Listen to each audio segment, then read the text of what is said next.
തൂക്കി അടിച്ചേക്കാണ്. അതുപോലെ സംഭവം പൊളിച്ചിട്ടുണ്ട്. നല്ല കളർ വേറെ ലെവൽ കംബാക്ക് ദിലീപേട്ടന്റെ കംബാക്ക് ലാലേട്ടൻ ദിലീപേട്ടൻ കോംബോ വേറെ ലെവൽ 100 കോടി 100% ഷുവറാണ്. തീർച്ചയായിട്ടും നല്ല അടിപൊളിയായിരുന്നു. സൂപ്പർ. നല്ല പടം. അതാ ക്യാപ്ഷൻ പോലെ അഴിഞ്ഞാട്ടം അടിപൊളി. ഇനി ഇതിന് മുകളിൽ വെക്കാനില്ല. രജനീകാന്തൊക്കെ വന്നിട്ട് 100 പേരടിക്കണു, അതുപോലെ അല്ലു അർജുൻ 150 പേരടിക്കണു. അപ്പൊ ദിലീപ് ഒരു 50 പേരെങ്ങനെ അടിക്കണ്ടേ? ഇഷ്ടപ്പെടുന്ന ആൾക്കാർക്ക് അടിപൊളി ഇഷ്ടപ്പെടും. ഇതിലും ഒളിച്ചടിക്കില്ല ആലാട്ടോ ദിലീപിന്റെ ശരിയായ ഒരു വരവുണ്ട്. പിന്നെ അടിപൊളി ഒരു ഡാൻസിനും കൂടി തകർന്ന തെലുങ്ക് പടം, കളർഫുൾ തെലുങ്ക് പടം കണ്ട ഫീലിംഗ് ആണ്. പിന്നെ ഈ പറഞ്ഞ ലോജിക്ക് കഥയൊന്നും ചോദിക്കരുത്, ഒരു എന്റർടൈൻമെന്റ്. സിനിമയിൽ ലാസ്റ്റ് പറയുന്ന പോലെ തന്നെ അഴിഞ്ഞാട്ടം തന്നെ പറയാൻ പറ്റുമോ? അഴിഞ്ഞാട്ടം തന്നെയാണ് കേട്ടോ, ഒരു സംശയമില്ല. സംഭവം പൊളിച്ചേക്കാണ്. നമുക്ക് കിളി ആ രീതിയിലുള്ള അഴിഞ്ഞാട്ടാണ്. തീർച്ചയായിട്ടും ഇഷ്ടപ്പെടും. അതുപോലെ ബോറൻ സീനുകളൊന്നുമില്ല, ഒരു എന്റർടൈൻമെന്റ് ആണ്. ഓക്കെ, ഞങ്ങൾക്ക് ഇഷ്ടപ്പെടും. തീർച്ചയായിട്ടും നല്ല അടിപൊളിയായിരുന്നു. സൂപ്പർ.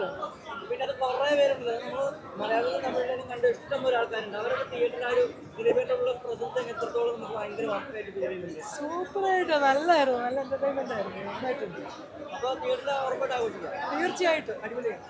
കുറെ നാളായിട്ട് ദിലീപേട്ട് നല്ല സിനിമകളൊന്നുമില്ല, അത്ര ഹിറ്റ് പടങ്ങളൊന്നുമില്ല. പക്ഷെ ഇത് 110% ഷുവർ ഞാൻ പറയുന്നു, പടം വമ്പ ഹിറ്റ് ആയിരിക്കും. കാരണം ആ രീതിയിൽ എൻജോയ് ചെയ്തു. തിയേറ്റർ ക്രൗഡ് അങ്ങനെയായിരുന്നു. ക്രൗഡ് ആ രീതിയിലാണ് സപ്പോർട്ട് ചെയ്തത്. തിയേറ്ററിനുള്ളിൽ ഒരു പൂരപ്പറമ്പ് പോലെ ലെവലായിരുന്നു. ഒന്നും പറയാനില്ല. പടം വേറെ ലെവൽ കംബാക്ക് ദിലീപേട്ടന്റെ കംബാക്ക് ലാലേട്ടൻ ദിലീപേട്ടൻ കോംബോ വേറെ ലെവൽ 100 കോടി 100% ഷുവറാണ്. ആണ് ലാലേട്ടൻ ഉണ്ട്, എന്തായാലും 100 കോടി അടിക്കും. ആ രീതിയിലാണ്. ഒന്നും പറയാനില്ല.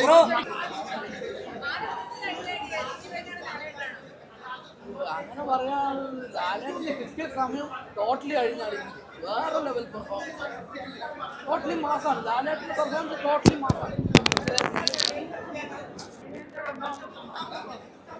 ലാലേട്ടനാ കുറച്ച് സമയം മാസമായിട്ട് അടിച്ച് പഠിച്ചിട്ടുണ്ട്. നമ്മള് ശരിക്കും പറഞ്ഞാൽ ക്ലൈമാക്സിൽ ലാലേട്ടൻ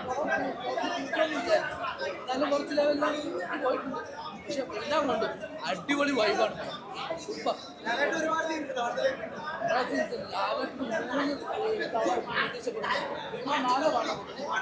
അതൊക്കെ മാസാണ്. വേറെ ലെവലിൽ നല്ല പടം. അതാ ക്യാപ്ഷൻ പോലെ അഴിഞ്ഞാട്ടം. ദിലീപേട്ടന്റെ വിനീതിന്റെ ധ്യാനിന്റെ പിന്നെ നമ്മുടെ ലാലേട്ടന്റെ അഴിഞ്ഞാട്ടം എന്ന് പറഞ്ഞ അഴിഞ്ഞാട്ടം ഗംഭീരാണ്. തിയേറ്ററിൽ എൻജോയ് ചെയ്യാൻ പടമാണ്. എല്ലാവരും തിയേറ്ററിലേക്ക് വരും. ഗംഭീരം.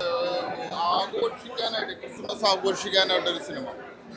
ഈ വർഷം ഇതിന് ടിക്കറ്റ് കിട്ടുന്നതിനെ കുറിച്ച് ആരും ചിന്തിക്കണം. എല്ലാം ബുക്കിംഗ് ആയി പോയിട്ടുണ്ടോ? സോറി, എല്ലാം മാസം, തൊട്ടതെല്ലാം മാസം, വന്നവരെല്ലാം മാസം, നിന്നവരെല്ലാം മാസം, എല്ലാം അടിപൊളി.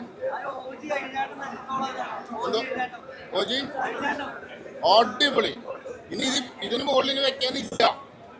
ഇതേപോലെ ഒരു മാസം തന്നെ ഇതിന് മുകളിൽ വെക്കാനായിട്ട് വരില്ല. അത്രയും സൂപ്പർ.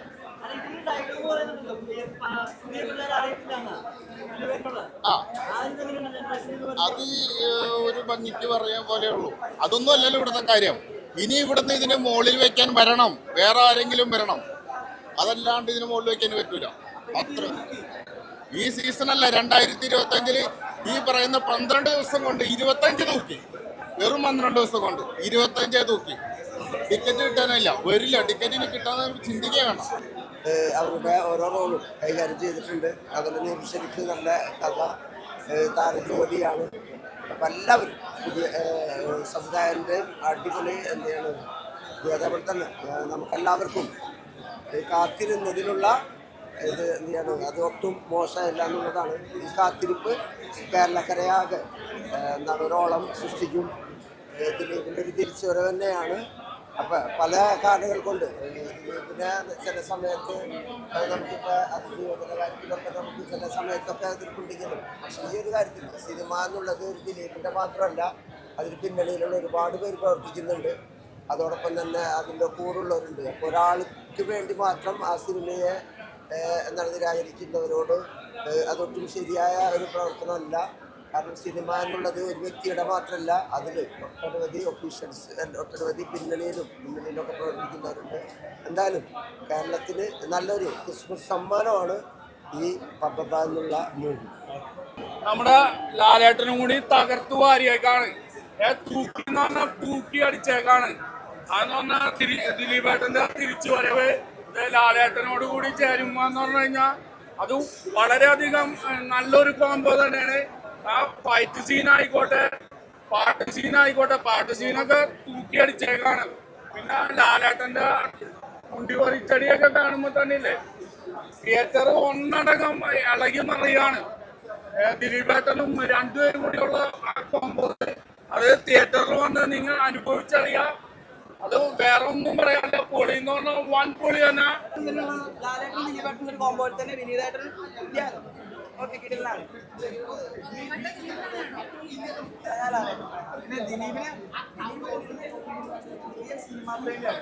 കാരണം 2020 ആരും പ്രൊഡ്യൂസ് ചെയ്യാനില്ലാത്ത സമയത്ത് അദ്ദേഹം ഇൻഡസ്ട്രിയിലോട്ട് വന്നു. അദ്ദേഹത്തിന്റെ നിലനിൽപ്പിനെ കുറിച്ച് അദ്ദേഹം ചിന്തിച്ചില്ല. അങ്ങനെ ഈ ഒരു ഇതിലോട്ട് വന്നുകൊണ്ട് ദിലീപേട്ടൻ ഒത്തിരി ഇഷ്ടമാണ്. കാരണം സിനിമ വളരെ അങ്ങനെ കൊമേഴ്ഷ്യൽ സിനിമ വളരെ എന്റർടൈൻമെന്റ് സിനിമകൾ ഉണ്ടാവാൻ ഒരുപാട് എഫേർട്ട് എടുത്തൊരു വ്യക്തിയാണ് ദിലീപേട്ടൻ. ആ ഒരു നിലയിൽ അദ്ദേഹത്തിന് റെസ്പെക്ട്.